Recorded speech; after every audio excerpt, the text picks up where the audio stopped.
Hello, my friends. So, if your birth date is today's date, August the 31st, this is a reading for you for this year. This is a four card pull, a general energy card for the year, a challenge you might face this year, an action you can take to stay in balance, and an outcome or synopsis card.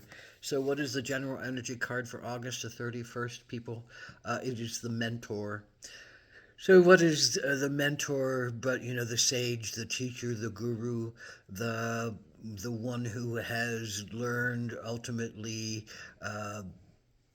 great deals about themselves and their connection to their spirit and their connection to how to be in body and thrive in the world and fulfill their sense of mission, their sense of self.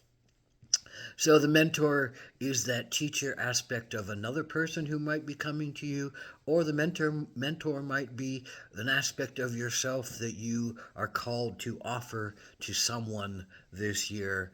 The mentor, I think, is also that being who understands their deep connection to spirit and knows how to present a focused flow of information for the student in order to get what is appropriate and needed from that student in that moment.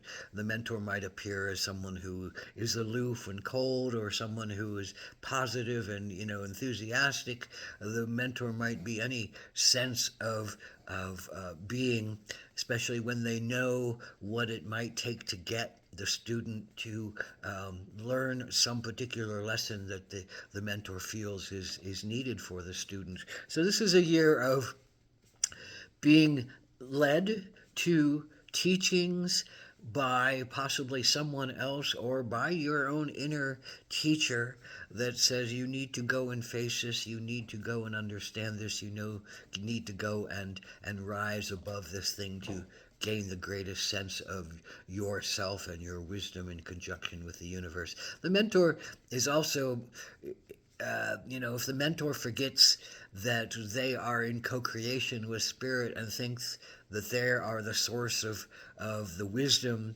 and that is a good chance that the mentor might be falling into shadow.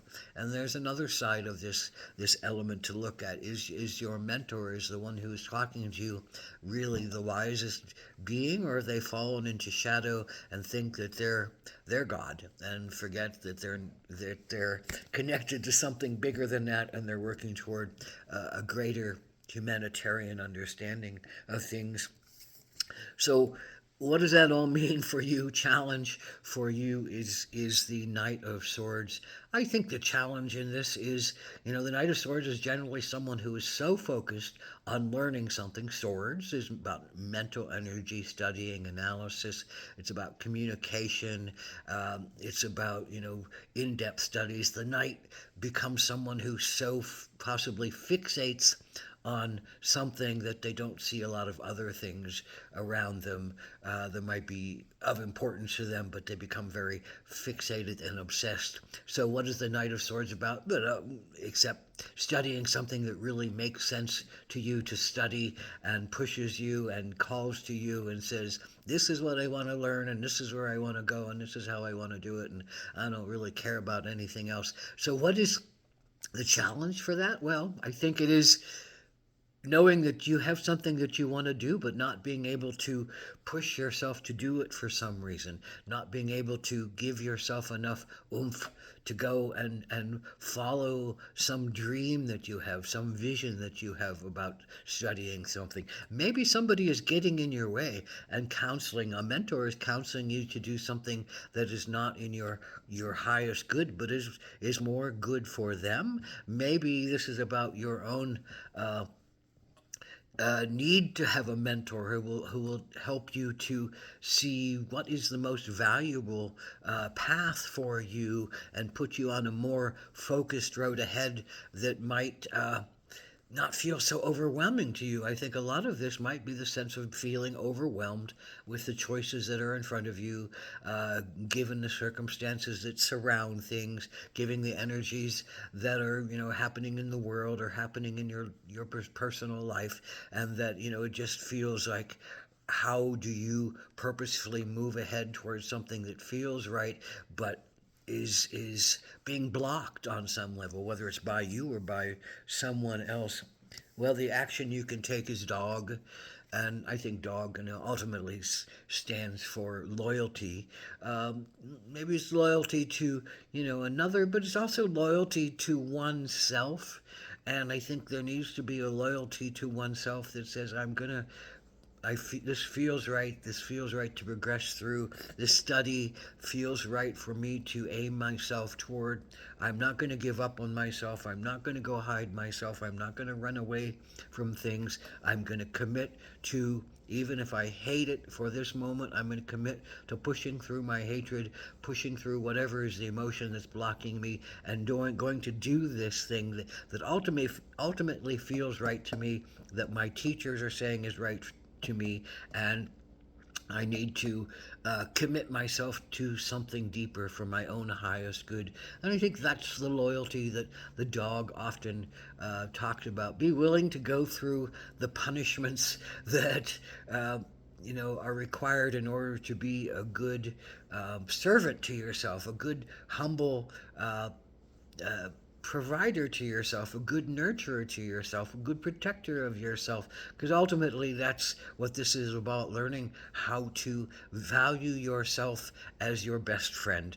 We're learning how to value yourself as a dog would value, a human friend. So you have to become your own dog, you have to become your own human.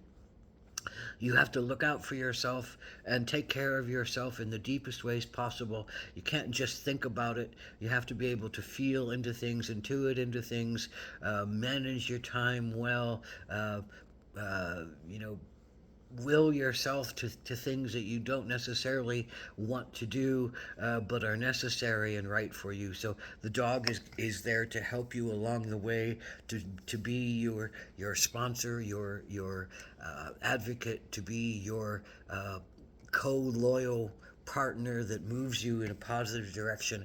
And I think that's the outcome card in this. It's like, if things may seem dark to you, things may seem unclear to you, things may seem foggy to you, but in your sense of higher consciousness, there's something blooming from you. There's something taking shape of flower in you. There's something that's coming to a deep understanding within you and a deep consciousness with you. And that is the thing that the dog wants you to be loyal to. Be loyal to your highest consciousness.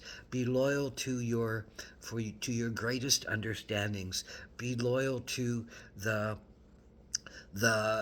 gifts that are given to you and the gifts that come out of you, because you have many gifts that you're here to offer, and you just need to have some clarity given to you and some backing given to you that you can do this, and that if you just focus, I think, with the help of a mentor in some particular line that doesn't feel so overwhelming when you look at the big picture, then you can do this. You can navigate it. You can walk with your dog along a path that is sacred to you. You can walk with yourself in consciousness and lead yourself to where you need to go in your highest mind, in your holiest of understandings. So listen to the night. Don't give in on in your struggles. Don't give in your fight as a knight to conquer the weakest parts of yourself, the lowest parts of yourself, the most negative parts of yourself. The Knight of Swords always wants to better themselves, and they're committed to really pushing hard to better themselves. Now, depending on what they want to study, Knight of Swords is about the mind and actual studies and analysis and thinking and communication and all those things that are required of the mind, analysis and intellect. So let that become wisdom is the understanding that it needs to come with intuition, and it needs to come with love, and it needs to come with compassion. And therein is the place where wisdom comes, when intuition and intellect merges with when analysis and intellect merges with intuition and inner knowing. Then there's a way that those combine into a sacred understanding of beingness. So, a whole mitakuyasan, glory be and blessings on your path. Ho.